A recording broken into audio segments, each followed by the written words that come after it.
In the heart of Umofia, where the earth is rich and the winds carry the songs of the ancestors, lived a man whose name shook both the living and the dead, Agaba.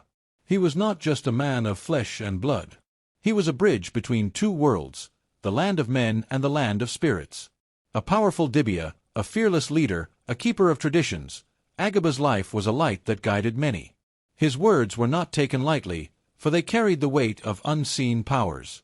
But even great lights must one day dim. As Agaba's time on earth neared its end, he prepared carefully for the journey to the world beyond. His spirit, strong and proud, would not settle for an ordinary departure. He made promises to return, stronger, wiser, and more powerful, through the sacred path of reincarnation. Yet, when the moment came, not all who loved him honored his final wishes. Pride, modern ways, and forgetfulness opened a door that should have remained shut. This is the story of how a village, a family, and a restless spirit crossed paths in a battle between obedience and rebellion, tradition and change, life and death. This is the story of Agaba. Enjoy this relaxing moment with Valentino's stories. Remember to subscribe and share your thoughts in the comments section, and generously hit the like button because it means a lot to us. Please relax and enjoy as we dive in the story. Every night, when the mortuary attendants had gone home to rest, something strange happened. The quiet building, usually peaceful and silent, became the scene of unusual activity. Inside the cold, dimly lit mortuary room, there was a new corpse brought in just one day ago. This corpse belonged to a man whose family deeply mourned his recent passing. They had brought him here, hoping to keep him preserved until his funeral. Yet, unknown to them, he was restless, even in death. As soon as darkness fell and the mortuary became empty, the corpse slowly moved. His body, stiff and cold, would begin to shake slightly, and then gradually, his eyes would open wide. With slow but deliberate movements, he would sit up and look around the room, examining his surroundings carefully. His expression was one of dissatisfaction, as if something was troubling him deeply. Each night, the corpse performed the same strange ritual.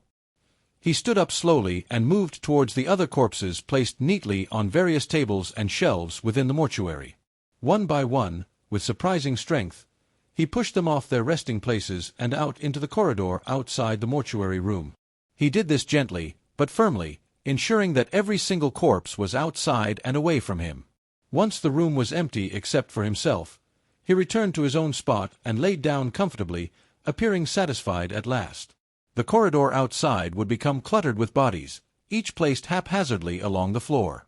Some lay twisted, others sprawled awkwardly against the walls, as if tossed there by a careless hand.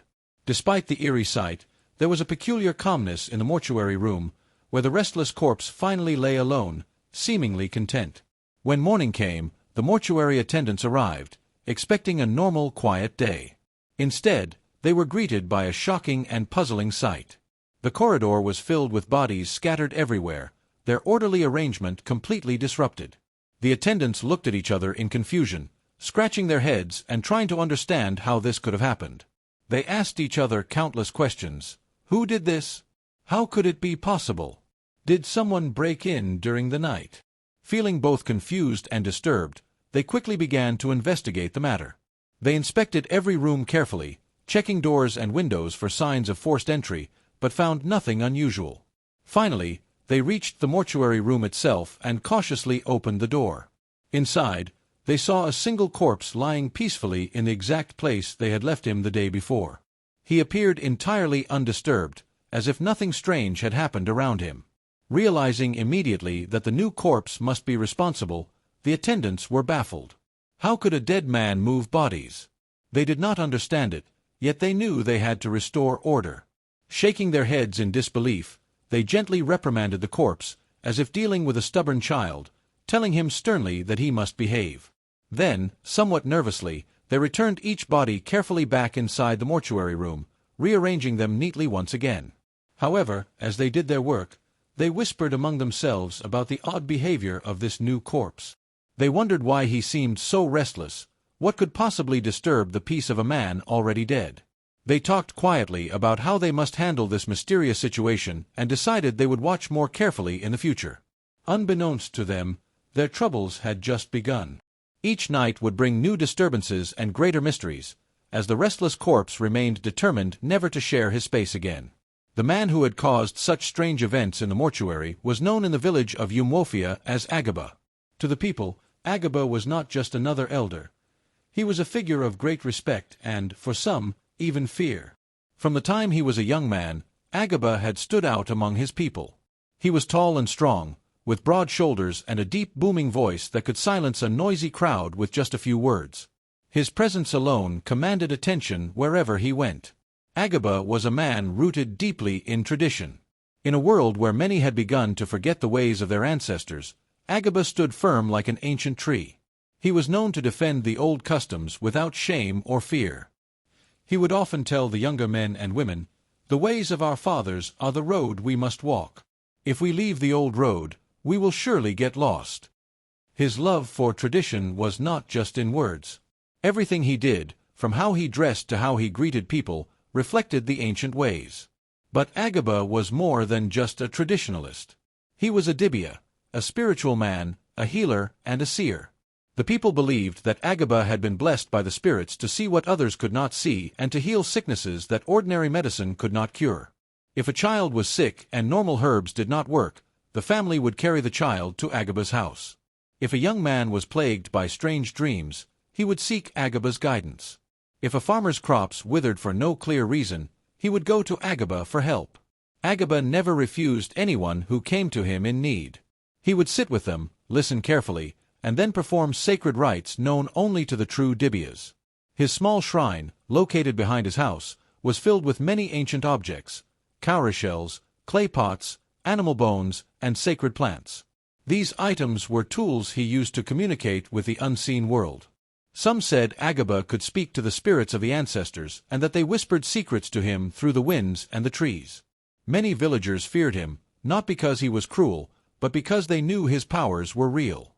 It was said that Agaba could call down rain during a drought and could cause a thief to fall sick until he confessed his crimes. Because of this, everyone treated him with great respect. No one dared insult Agaba or make fun of the old traditions in his presence. Every year, during important festivals, Agaba played a major role. During the New Yam Festival, it was Agaba who blessed the first yams before they were eaten. Without his blessing, the villagers believed the harvest would bring bad luck. During the Masquerade Festival, Agaba's wisdom guided the rituals to honor the spirits. His words were taken as final, and no one dared to question them. Agaba was also known for speaking often about the importance of honoring the ancestors. He told the young people that forgetting the dead was the fastest way to invite misfortune into one's life. "Our ancestors live in the spirit world," he would say, "but they watch us. If we remember them, they will bless us. If we forget them, they will turn their backs on us." In his old age, Agaba grew even more respected. His hair turned white like cotton, and his movements slowed, but his voice remained strong. People from neighboring villages would come to seek his wisdom. They brought gifts of yams, goats, and kola nuts to show their respect. Many people hoped that one day their own children would grow wise and powerful like Agaba. Even those who feared him secretly wished for his blessings. It was said that when Agaba prayed for someone, their life would flourish like a river in the rainy season. And when he warned someone, it was wise to listen, for his words often came true. Agaba lived his life carefully, always mindful of the unseen world. He believed that every action, every word, every thought mattered in the eyes of the spirits. Because of this, he was very careful not to offend the gods or the ancestors. He fasted when necessary, offered sacrifices at the right times, and taught his family to do the same. In Euchenna, Agaba's name became like a song that everyone knew. He was the great dibia, the keeper of ancient wisdom, and the living bridge between the world of the living and the world of the spirits. To the people of the village, he was not just a man. He was a symbol of all that was sacred and powerful. Agaba was not only a wise man, he was also a man who thought deeply about what would happen after his death. Throughout his life, he never missed a chance to remind his children about the importance of tradition. He knew that if they ever abandoned the ways of their ancestors, trouble would surely come upon them. He spoke to them with seriousness and firmness, making sure that his words stayed in their hearts. "When my time comes," Agaba would say, looking each child in the eye, "you must not put my body in any cold place. Do not take me to a mortuary. Do not let them put ice or cold on my body. If you do, the spirits will be angry. They will not forgive such shame. He would often sit under the big Iroko tree in front of his house, call his children together, and speak these warnings again and again. Agaba explained clearly why this was so important. He believed that if he was buried properly, without delay and following all the traditional rites, he would return to this world through reincarnation. But not just return, he would come back twice as strong, twice as wise, and his spirit would become a powerful force to guide and protect his family and the village. His soul would rise among the great ancestors, and he would have the power to intercede for the living. "My spirit," he said, "will not sleep. It will walk among you. It will fight for you. It will speak on your behalf before the gods." But he warned them sternly, "If you disobey, if you dishonor me by putting me in a cold place, my spirit will not rest, and misfortune will follow you." He often used a proverb that all his children grew to know by heart: "The fly that does not heed advice follows the corpse into the grave." This was his way of telling them that stubbornness and disobedience would bring their own destruction. He hoped that by repeating this, his children would remember when the time came. Agaba was not a man who left things to chance. He made many preparations before his death. One of the most important parts of these preparations was the Agaba masquerade. This masquerade was named after him and was the most feared masquerade in the village of Euchenna. It was not a simple entertainment. It was a spirit being, honored and respected by all. The Agaba masquerade only appeared on very special occasions. The first was during the New Yam festival, when the people thanked the gods for a good harvest. The second was during the masquerade festival, when all the powerful masquerades came out to honor the spirits. There was one more occasion when Agaba's masquerade could appear, when a great chief or a man of high respect died.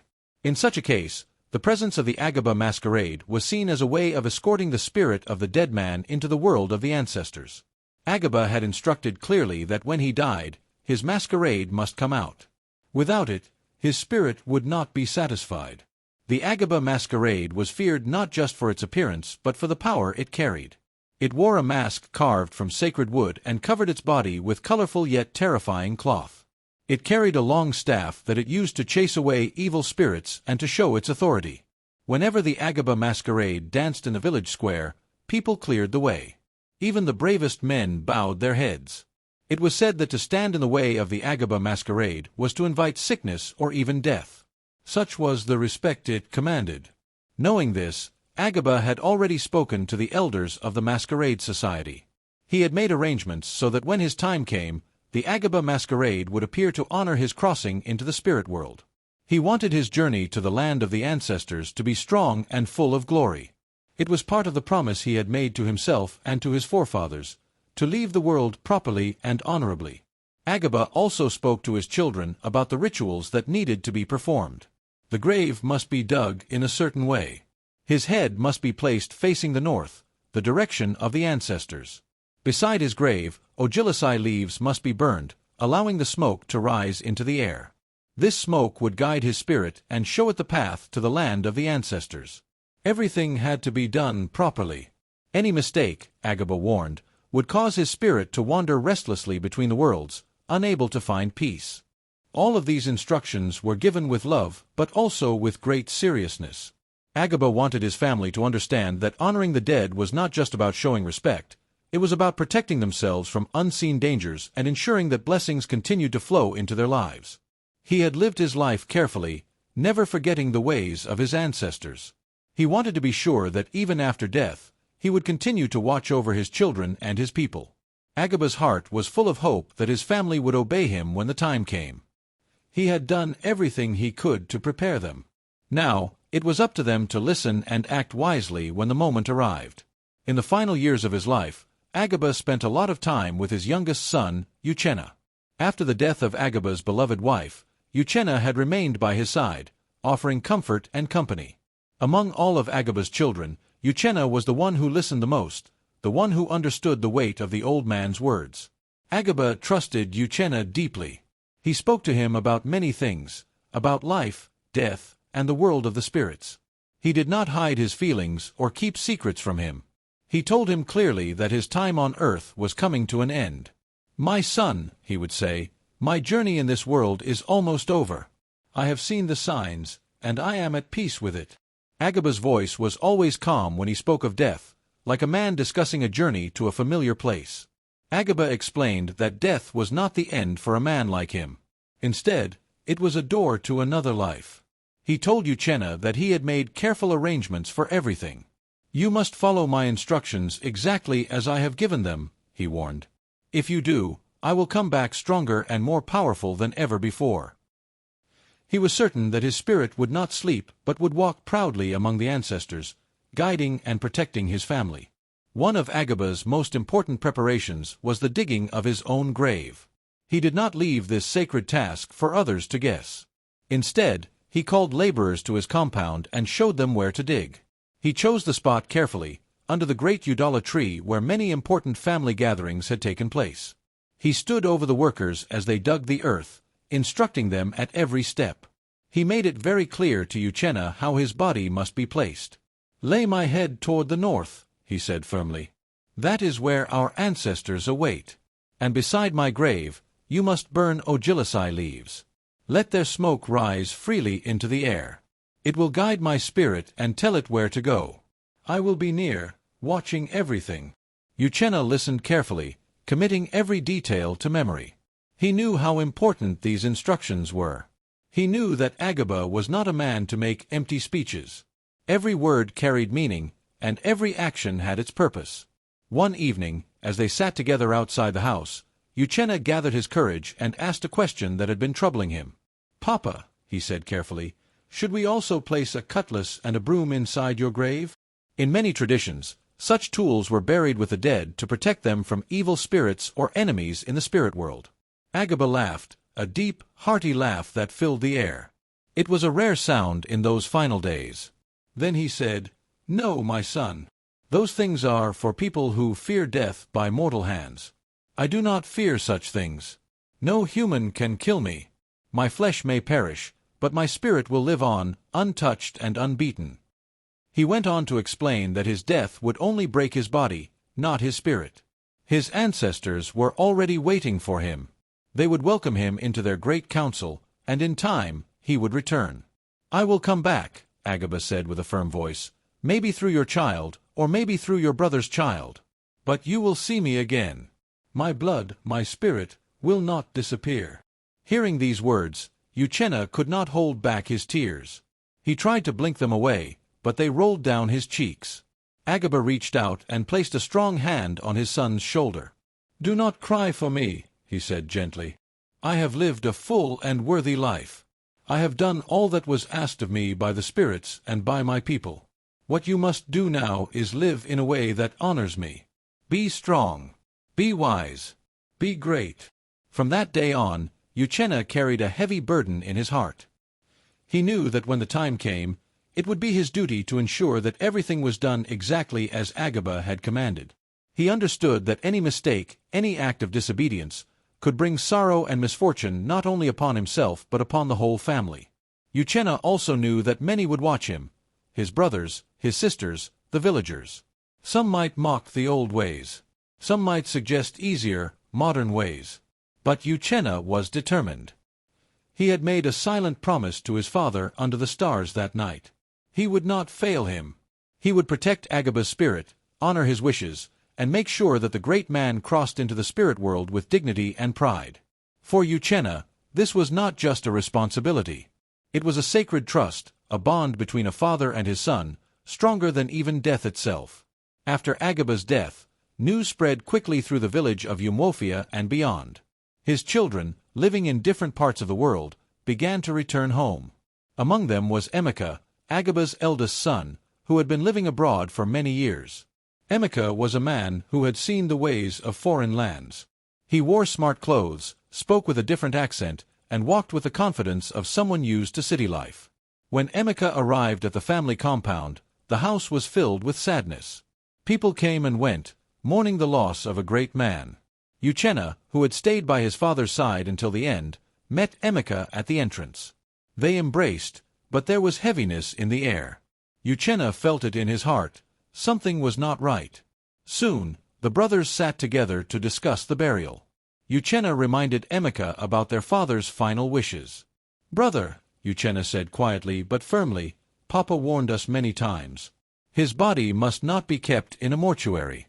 We must bury him quickly, following all the rites." But Emeka shook his head.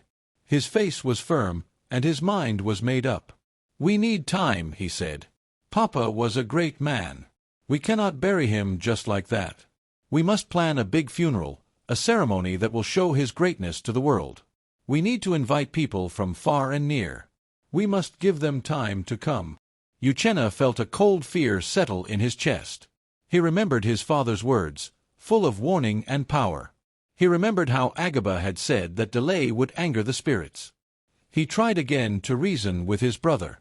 "The fly that does not heed advice follows the corpse into the grave," Euchenna pleaded, hoping that the old proverb would make Emeka rethink. But Emeka only laughed bitterly and waved his hand in dismissal. "The dead have no say," he muttered. "Papa is gone. It is we, the living, who must decide what to do now." No matter how much Euchenna begged, Emeka would not listen. He had already made up his mind. Emeka spoke to the others, the elders, some of the family members, and a few friends who agreed with him. They said that a great funeral needed planning. They said that without proper notice, many important people would not be able to attend. They said it would be shameful to bury Agaba too quickly. Under Emeka's strong influence, the family finally agreed, though many did so with heavy hearts. The decision was made. Agaba's body would be placed in a mortuary for preservation while they prepared a grand funeral ceremony. Euchenna watched in silence as they carried his father's body away. His heart was heavy with sorrow. It felt as if a deep wrong was being committed before his very eyes. He remembered the countless times Papa had warned them. He remembered the serious voice, the piercing look, and the sacred instructions. And now, all of it was being thrown away. As the cold metal doors of the mortuary closed around his father's body, Euchenna turned his face away, unable to watch any longer. It was as if the earth itself groaned with sadness at what had just happened. He whispered a silent apology to his father, promising in his heart that he would find a way to make things right. Meanwhile, Emeka was busy making arrangements.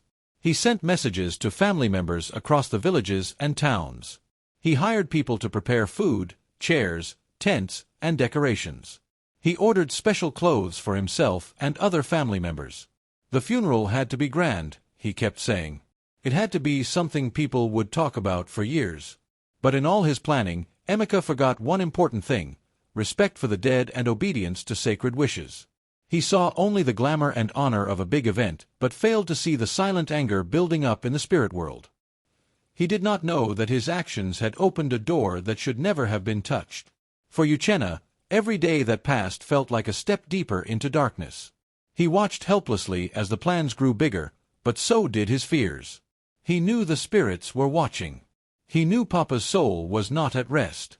And he feared that soon, the consequences would come, swift and terrible.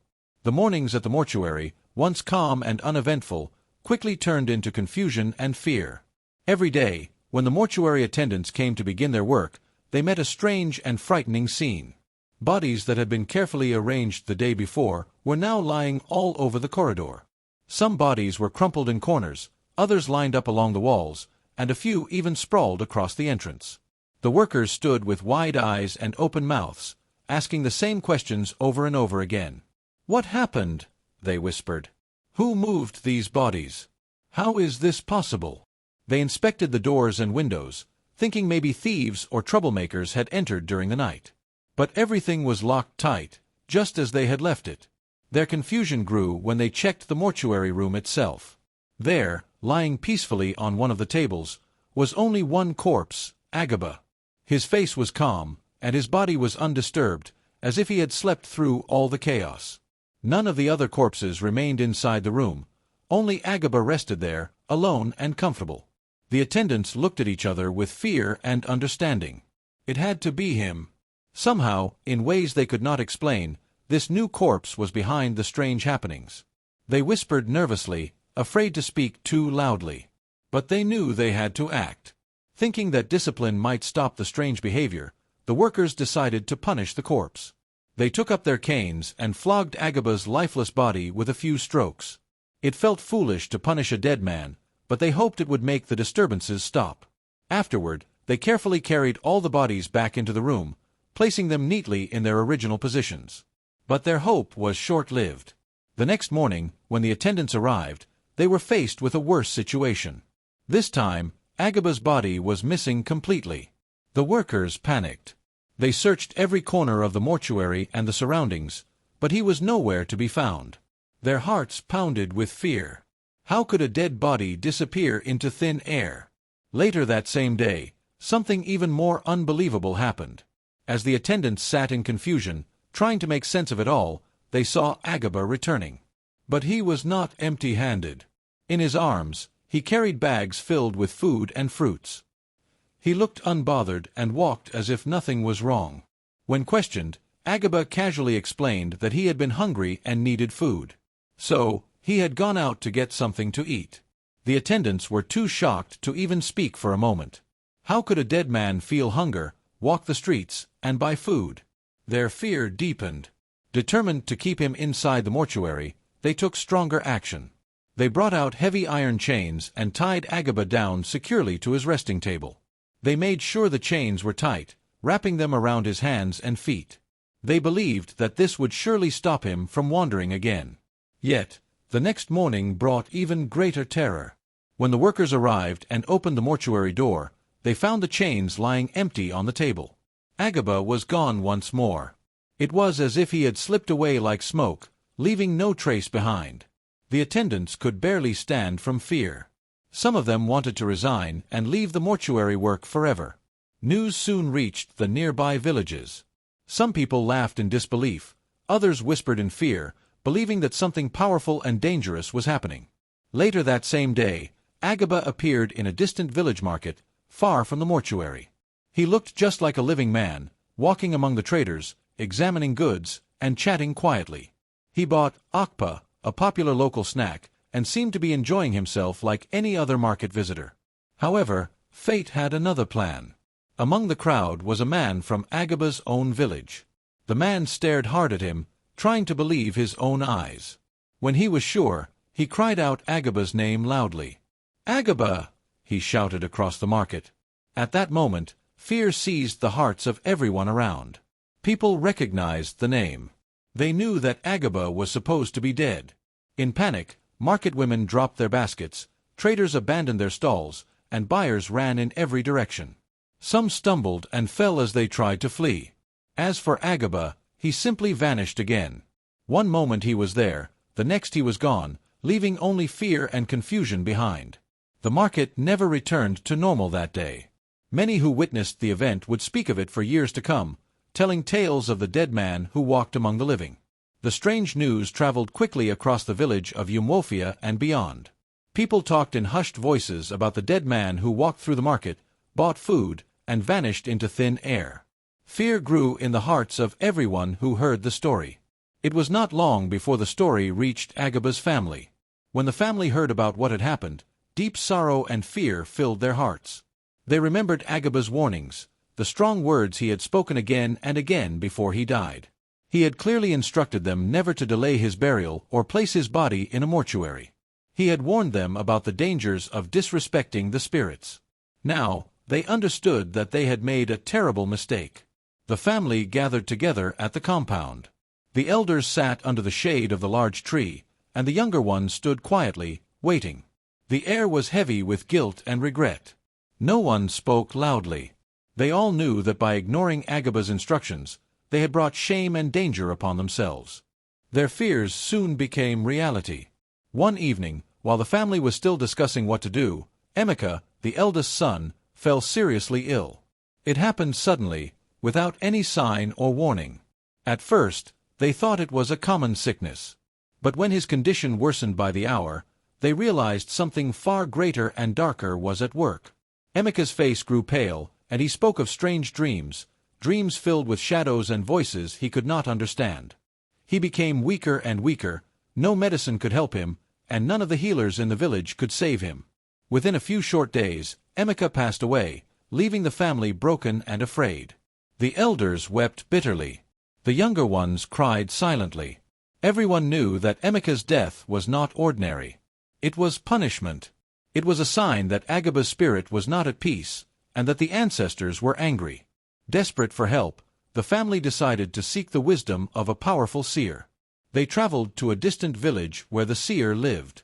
When they reached him, they knelt down and explained everything, from the warnings of Agaba to the placement of his body in the mortuary, and finally to Emeka's sudden death. The seer listened carefully, his eyes closed, as if he was speaking with the spirit world. After a long silence, he opened his eyes and gave his judgment. His voice was firm but calm. "You have wronged the spirit of a great man," he said. "You have ignored sacred warnings. Now, his spirit wanders in anger, and he has taken back what you refused to respect." The seer explained that Agaba's soul must be appeased before more misfortune would fall upon the family. He gave them instructions on what needed to be done. They had to prepare special sacrifices to ask for forgiveness. They had to speak to Agaba's spirit directly, begging him to pardon their disobedience. Only after this, the seer said, could they proceed to bury him properly according to his wishes. The family returned home with heavy hearts but with a clear sense of what must be done. They moved quickly, not wanting to delay any longer. They gathered everything the seer had asked for: a white goat, fowls, kola nuts, palm wine, and sacred leaves. They also called upon the elders and the spiritual leaders of the village to help them perform the necessary rites. On the appointed day, the family gathered at Agaba's gravesite. The elders chanted prayers, calling upon Agaba's spirit and the spirits of the ancestors to hear their cries. They poured libations of palm wine on the ground and presented the sacrifices, asking for forgiveness. Euchenna, with tears in his eyes, spoke to his father's spirit. He promised that they would honor his memory and follow his ways from that day forward. After the rituals, the family carefully prepared Agaba's body for burial. This time, they followed his every instruction. His head was placed facing the north, and ogilasai leaves were burned beside his grave, letting the smoke rise up to the heavens. The Agaba masquerade appeared, leading the final ceremony to honor the great man. As the earth was finally laid over Agaba's body, a calmness settled over the family. It was as if a heavy burden had been lifted. They knew that Agaba's spirit was now at peace. The elders declared that Agaba had joined the ancestors, where he would watch over them, protect them, and one day return to walk among them once again. The family learned a hard lesson, that the words of the wise must never be ignored, and that true honor comes from obedience and respect. From that day on, the name of Agaba was spoken with even greater reverence, and his story was passed down through the generations as a lesson to all. The Agaba masquerade continued to dance during festivals, fiercer and more majestic than ever before. Each time it appeared, the people bowed their heads, not just out of fear, but out of deep respect for the spirit that had taught them a lesson they would never forget. The fly that does not heed advice still follows the corpse into the grave, and the people of Umuofia now knew better than to ignore the warnings of the wise. Agaba's story became more than just a tale. It became a guide for how to live, how to honor, and how to remember. And somewhere beyond the reach of mortal eyes, in the land of the spirits, Agaba smiled, knowing his legacy would live forever. Thanks for watching, and don't forget to subscribe.